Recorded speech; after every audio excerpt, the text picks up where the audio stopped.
GM, and welcome back in the arena. It's been no, exactly 2 weeks. I was about to say it's been a while. hope the sounds and everything is good. So the good news is I finally set up the wallet on this new computer, so we can proceed with on-chain stuff. I'm just unlocking it right now, so we're not stuck after. I have such fat fingers for this poor Trezor screen. Okay, I'll do it like that. Up. And depending on the appetite, I also have a potential little surprise. No, not potential. We're gonna go through it because it's technically it's fitting the arena, and it should be of interest to most of you that follows me. Oh my goodness! Just a second, I'm struggling on that pin to type it proper. This screen is so small. That would be my feedback there. That's practical arena as well, right? Trezor Model T, good stuff. But oh my fucking god, if you have like fat hands like mine, it's gonna be hard for you. I'm like a grandpa typing on his old phone. Tuk, tuk, tuk, tuk. And I still, okay. Tac, tac, tac.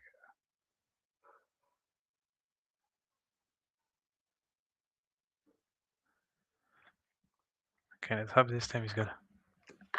Hoopla. Oh, bože. If I don't have that, we can do stuff on chain, so that's a bit problematic. And let me get through it. I'm sorry for that. That gives you a minute for arriving. If you have topics you want to discuss, bring them on. And we're going to do some stablecoin analysis. So if you have stables you want to deep dive, that's also the moment to speak in the chat. And yes, and then we're going to play. Once we're done with the other stuff, we're going to play with the Polaris testnet. That is the surprise. So can I get a screen share running on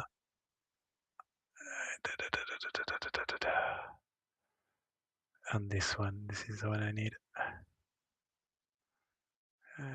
This one. Yes. So that's for Arena Wallet. It's been a while since we actually used it.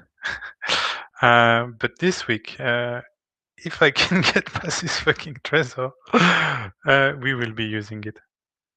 Okay.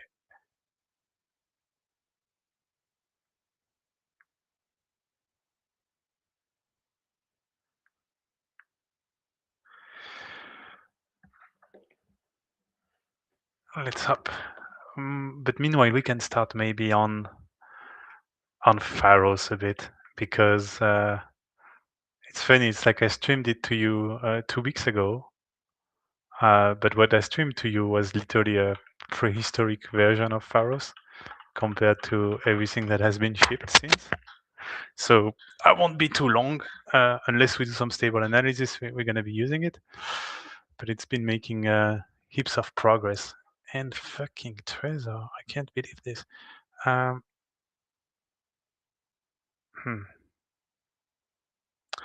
Just a sec to try.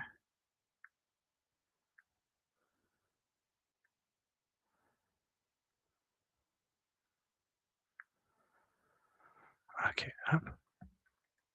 So yeah, there's been a lot of new things on the Pharos. Maybe the funniest one is this one. Pharos now sees the future. That's how I teased it, but that is literally what this is. So it won't be necessarily the future. It could be future in 30 minutes, but it's essentially this little radar, this juice, is processing all the data I have on stablecoin, including the minting and redemption flows, and other things that have been added since the last few weeks, to essentially anticipate and probabilistically evaluate the chance of a stablecoin depegging. And it actually worked quite well already. I'm still fine-tuning the system.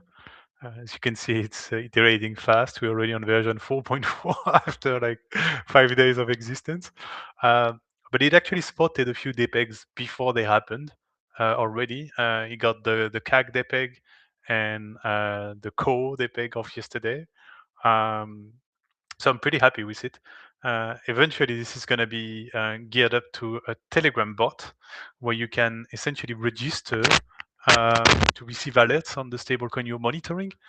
And so essentially, if all goes well, vision of the future a bit, because Telegram bot is not there yet and all of that. Um, you can just go with this Telegram bot, do a one-time interaction to kind of register all the stables that you want to monitor, or if you are crazy, have alert on all the 150 that Pharos is tracking, and then the system will ping you just when they are moving into the alert, warning, and danger mode, or maybe I can make this configurable as well. But it would allow you to essentially have early signal, or as early as possible, that the peg is happening. And yeah, it's really complementary with the peg score, because the peg score is really based on history, right? So how has a stablecoin maintained its peg historically?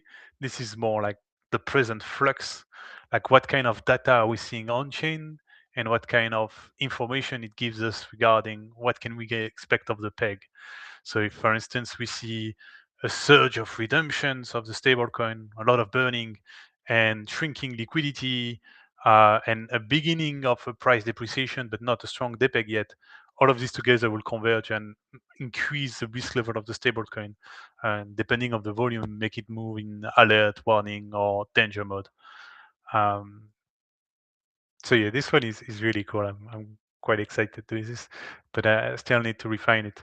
And it's essentially based on this new piece of information, now tracked on Pharos and beautifully visualized, um, which is essentially the minting and burn flow per stablecoin. So now you have an idea of the intensity of each flow. Um, and oh, I need to adjust the design. It's a bit weird. This little bar. I will do that after. Maybe just to add myself a little note. Yeah, we're building. Yeah, there is like testing in prod, and there is building live in prod. That's pretty much where we're at. So flow bar on flows. Okay. Um, so this is pretty cool. It's pure on-chain processing. So I also learned a few thing or two. And there is actually a member of the DeFi Friends community that reached out to me to offer a dApp node. I was really surprised, but pleasantly so, because I was actually considering it. Because confession, I'm a bit ashamed, but I haven't run an Ethereum validator so far, but I'm now looking into it. First, because I want to validate like a good citizen, but also because now that I'm querying a lot of on-chain data, uh, being able to access to my own validator unknown at home, and even maybe use it as a RPC to validate transaction, would be really handy.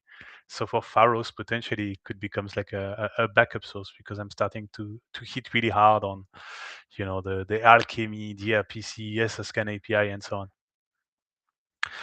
So that's the main new stuff. And overall redesign, I saw the video from 2 weeks ago. Oh my god, it looks so different. This is pretty cool too. It's essentially just connecting yield and risk scoring, and boom, together it provides you with a risk adjusted yield scoring, essentially. So you can top that ranking in various ways. The two top candidates right now are pretty interesting, because essentially one is one with a decent yield currently bold, but especially a good rating, so that result in a good overall score. And the second is pretty at the polar opposite, because it's a pretty risky stable. I discovered this one thanks to Pharos. So it has a C minus rating, which is not ideal, but it has a pretty strong yield right now, so it results in a pretty good score. CRV USD is also doing pretty well on there, by the way. So yeah, this one, in case you want to see one of the weirdest thing I saw in stablecoin recently, look at this. So it's USP, PQ DAO USP, and it's essentially Half of it is a tokenized FX arbitrage strategy on the Turkish lira. So it's like, how can we do RWA and make it even fancier or fancier, I don't know, but even riskier than what is usually done. And this is how you get this PICO essentially. So depending of your appetite, and yeah, for the rest, it's mostly stablecoin deployed in higher risk protocol than your usual. You see here Giza, Almanac, USD AI, things like that. So it's really definitely properly rated by Pharos. I think it's a C minus material. It's a pretty degenerate stablecoin, let's put it this way. Um, Pretty centralized in its implementation as well. I mean, necessarily because you can't do like a proprietary FX arbitrage strategy without having a custodian behind it. Like we don't know how to do that in a purely decentralized fashion just yet. But still, could be interesting. I didn't dig further. This is not investment advice. Do not put your fucking money in there just because I highlighted it. I also highlighted it to you with a C minus ranking. So whatever happened is your doing. Yeah. um, so yeah, we're gonna do some proper arena stuff if I can fucking unlock this guy. Oh yeah. Okay. I have to wait. Um, Any another one that popped up while we are on the uh, interesting development is this one. So this one is doesn't have a lot of data because it's really all fresh. I think the first entry I have is February 26th. So some stuff are not computing super well for the full rating yet. Peg stability needs a bit more history and things like that. Uh, But yeah, this one is essentially some kinds of tokenized stocks. So we're really moving further down the RWA line pipeline. It's like we started with the clean one. Clean. If you like being a pretty good vessel of the American government and holding their T-bills, yeah. But stuff like Build or USD, UST USDTB, yes, from ESNA, and I say clean. You see that they all get pretty tough ratings. Um, what else is in the? You have another. I'll find it easy quickly here. Those are the biggest one. You have this one too. It's a NAV token, but same thing. Treasury bill. You have a lot of. Oh yeah, and of course, sorry, I forgot the big T-bill wrapper of the day. The PayPal USD. uh, because it's also 97% T-bill and the rest is just like cash reserve for redemptions, I think. But this one at least is a pretty clean implementation of it, as you can see with the ratings. So those are kind of like, the beginning of the RWA pipeline. So you wrap the T-bills essentially. But no, the one I was showing you, Pika, Piku, whatever, and this APX USD. So this one is what, like da, da, da, da. Yeah, preferred shares from digital asset treasury companies, publicly traded equity from firms like strategies that own large crypto position. So it's like it's not crypto related, but it's crypto related. It's stocks, but it's crypto related stocks. Oh my god. So it's pretty moving definitely, higher on the risk line like this Piku. There are a few others that are trying like weird things. I think if it keeps going like that, you're gonna have some,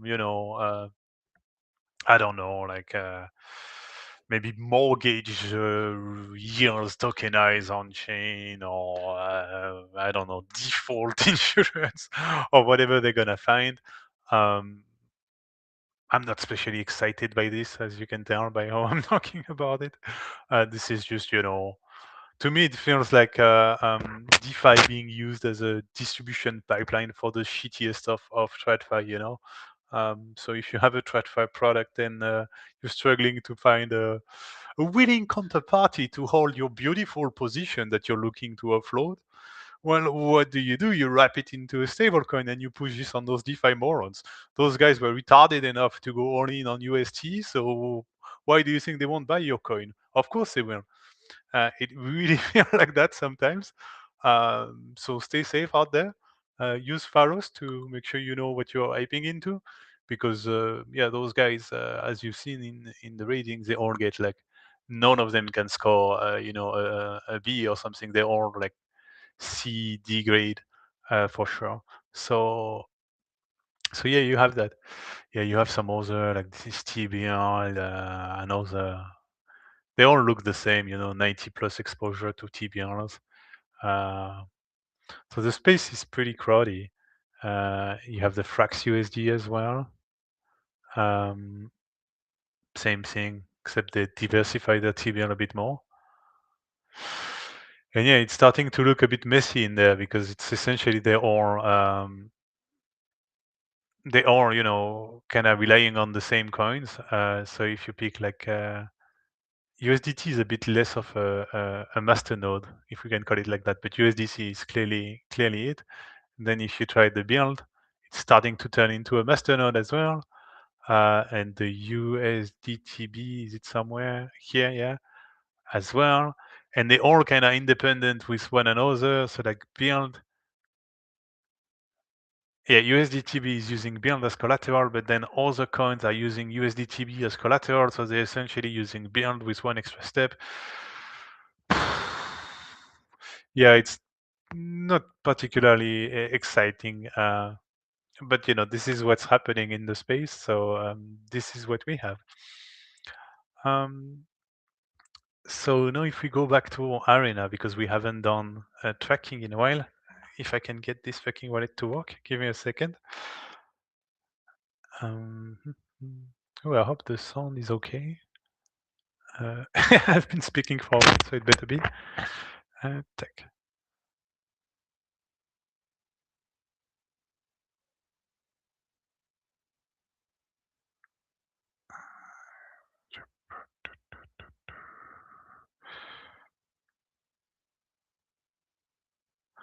Oh my god, I have to wait 250 seconds now between the pin with my fat fingers. So we're waiting.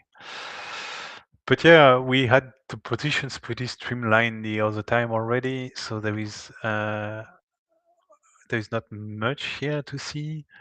We have a bit of funds we could deploy if we find something interesting. A bit of yield on Aerodrome we could claim one day. Or yeah, let's see if the wallet allows it. If I manage to unlock, else I will unlock. I will figure this out, but probably not live on air. And I guess when the wallet is unlocking, I can show you this for the few streamers that are here. At least you get a bit of a preview. Oh fuck! Ah yes. So this is the Polaris testnet, ladies and gentlemen, because it is already running on Sepolia. Limited distribution only for now, because we don't need a necessarily huge scale testnet. The goal is more to see how this behave in the wild. But essentially, all the core components of Polaris are already there. So fully functioning bonding curve, CDP infrastructure. We have some mock UniV2 pools for liquidity, but truthful to the way the real one work. You have the Polar conversions, you have the e-loans features. So it's really like the CDP part of Polaris is here. What is still missing and left for another testnet is essentially the infrastructure coordinating the various fork. So next testnet, for instance, will feature P-Gold. And this infrastructure is also essentially the stewardship layer. So the capacity to distribute uh, uh, emissions incentives within the ecosystem and adjust the parameters through voting within the range. But for the rest, you have it all here. What is cool to show you? Yeah, maybe the first thing that a lot of people are still missing out is this part where on Polaris, when you're borrowing, you are also receiving an incentive an incentive as in hardcore freaking ETH on your collateral, not some shitcoin. We don't do that.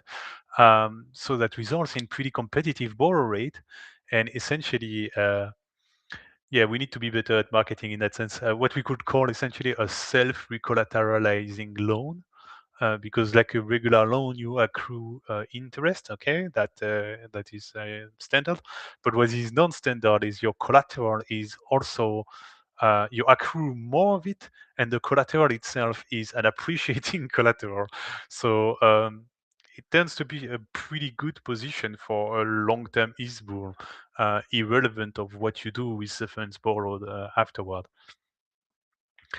So I think I have some. Let me see the status of my balance. Yeah, I have some PE still. We could do something fun and check this one after. Or maybe before. So you have full analytics as well. You can see how this behave in the wild. The PUSD is doing its beautiful sinusoidal round peg as expected, with how the arbs are happening. Maybe the part that is of most interest is the bonding curve. You can see it developing gently, with the floor price gently rising upward as the trading is happening on PEs and the conversions. And the first market data, I mean simulated market, but of the flow ratio, that's pretty interesting to see. Yeah, overall the system is stable and self-stabilizing. Let's say all the assumptions are verified so far in the wild.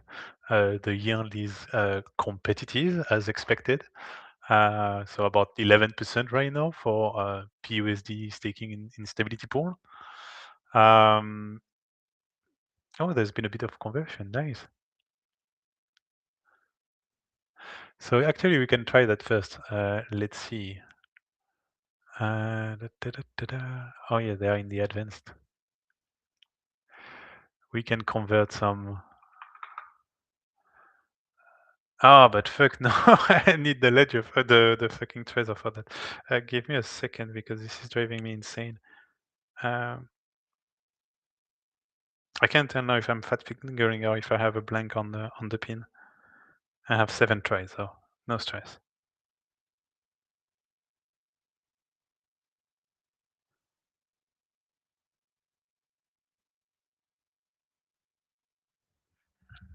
Oh, but they take forever. Yeah, I think we might not be able to do the X on chain, but at least I show you a bit of. Oh, there is a nice burn to trigger here. A bit of how it goes. So yeah, on the fees accumulated, you can see it here in that module. Fees accumulated on burning and swapping. Essentially, a share is burned, and another share is distributed to the collateral holders, and that's where this yield on your collateral, this incentive, as it's called in the app, is coming from. Another thing that is quite unique to Polaris is notice this trove up there, which has negative depth. Essentially, it's a trove that I opened with 1 PUSD of depth initially, and just to essentially act as a kind of a central bank, be available for redeeming. No, I mean not redeeming because I don't have any debt, but for minting. Sorry, and redeeming. Yes, sorry, because both can happen. And as essentially the arbitrage functions were triggered, my balance has evolved. So I got redeemed a bit on the collateral, which led to this negative debt. So now if I close the trove, I would have earned PUSD essentially. So yeah, of course, my collateral had decreased a bit, but remember that on Polaris, the full redemption and minting fees are distributed to the Trove affected. So it's done essentially at a profit at the market price at the time where the operation happened. Do we have the special module? No, not yet, too bad. Because we had a bit something else. Another thing that is pretty cool is Eastloan, which are now live in the UI. So you can essentially loop leverage and a PE's position against excess is capacity in the bonding curve. Oh no, I don't have it here. We talked about it in an article if you're curious about it, but it's a pretty neat feature. What else to show you? I'm just waiting on this fucking treasure. 240 seconds. We can do it. I don't know if anybody's here actually. Seems pretty quiet. So if you have some stuff you want to bring up, feel free. I'm sorry the arenas are a bit YOLO over the last few weeks. I've just been very busy, as you can see. But yeah, I will try to bring a bit more consistency to the experience. Let's call it like that.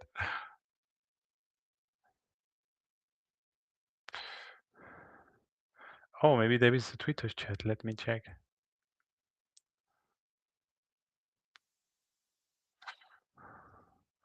Ah, but of course the chat doesn't load previous. Oh, I don't know.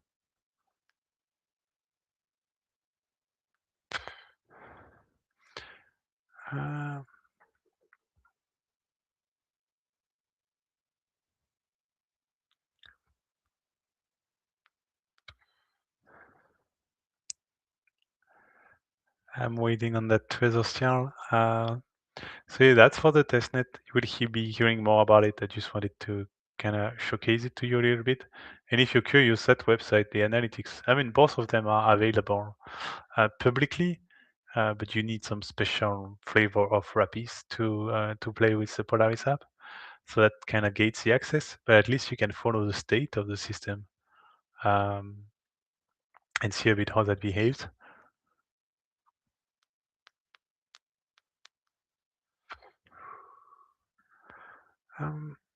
Let's hope this tries a good one. We will know in about 4 minutes. For the other things, what else? Yeah, little bit announcement, but I will be at ECC. If we have some catch up to do, hit me up. Preparing for Cannes right now. It's gonna be a nice one, I think. They moved it in March, which should solve the main concern there was. I mean, it was a valid concern. It was hot as fuck last year. Poor guys, we did played pétanque. They did it in like the sun by 40 degrees. While we wait on this treasure, let's see. Yeah, it's not so bad, but do they have like long time? Oh, Météo France. It's been a while. Do they have long time prediction?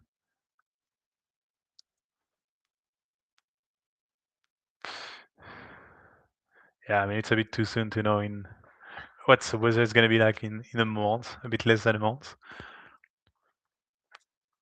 But it seems pretty okay.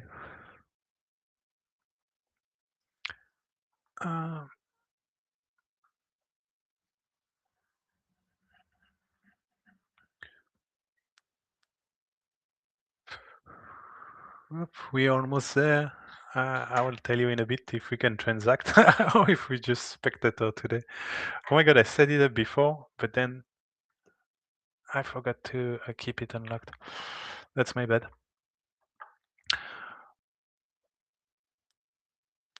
While we're at it, and I know a decent amount of you are Frenchies or Europe-based, is anyone following what the fuck is happening on that EURES? Because we've seen sizable upward depeg in the last few days after it had a phase of consistent downward depeg pretty much for its whole existence. So to me, it seems like classical situation of essentially some people borrowed euros and did something, invested in whatever BTC is their favorite shitcoin, and then the liquidity got pretty thin, and now they're trying to essentially close their position. But as soon as there is a bit of liquidity, it gets exhausted and it pushes the price upward because the liquidity is pretty bad. Let's check that US pawn. I should add the link to the pawns. That would be handy. Yeah, I will do that after. Let me add it to the little note. Text module.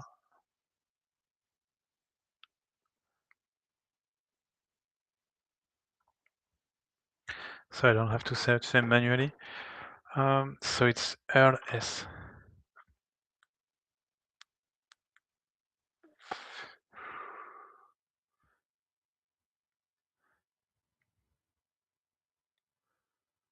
So wait.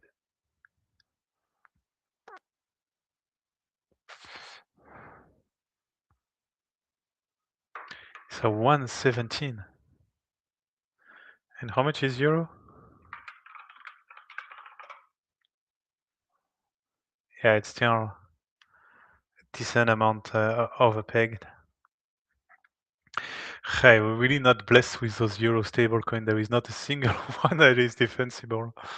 I mean, yes, I guess there is a circle one, but even this one for a circle coin is it's not as good as it should be.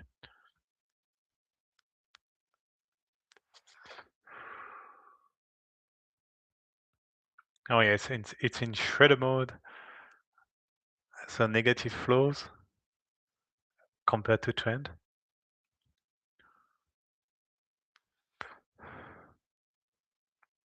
And there is a bit of liquidity, but nothing too crazy for a circle coin. So now he was unsuccessful on the fucking treasure. I'm sorry for that. I will solve it for the next session. In the meantime, it seemed pretty quiet, and I have a lot of work waiting for me. So I think I will get back to it. And I will see you in 2 weeks then. You have a good one. Use Pharos. Report any feedbacks, bugs, or question you have to improve it and make it the best dashboard there is. I mean, it's already the best, but even the best, better best would be cool. And yeah, I will see you in 2 weeks then. Cheers.